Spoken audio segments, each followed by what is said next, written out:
we're going to write down a definition for a principle of design. Make sure that you're on the correct page inside of your class notebook for this specific principle of design. We're going to write down the question on the left-hand side and the response on the right-hand side. At the end, we'll draw a couple of examples of this principle of design. When analyzing artwork, this will help you recognize the principle design that we're talking about. And if you're creating your own art, these examples and the definition will guide you in using this principle design. I'm going to write down this question related to the principle design that we're focusing on. The question goes on the left-hand side. After that, we'll write down the definition on the right-hand side.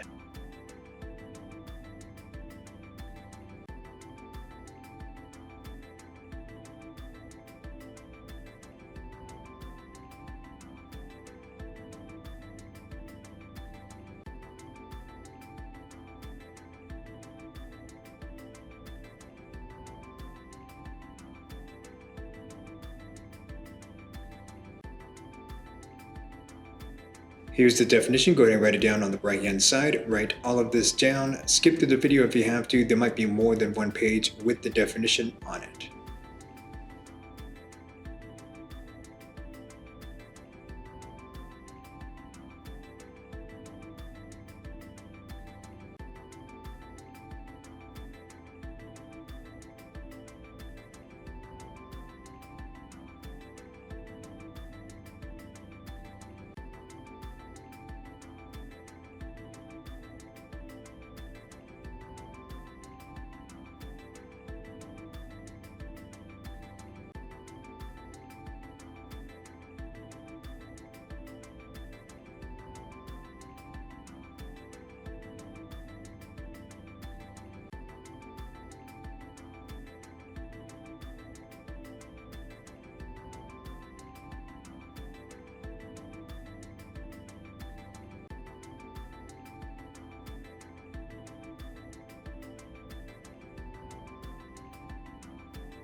Now let's draw a couple of examples under our definition on the right-hand side, so that when we look at artwork from others, we can identify different principles of design.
Thank you for watching the video. Don't forget to like, subscribe, and turn on notifications. And feel free to watch any of the other related videos.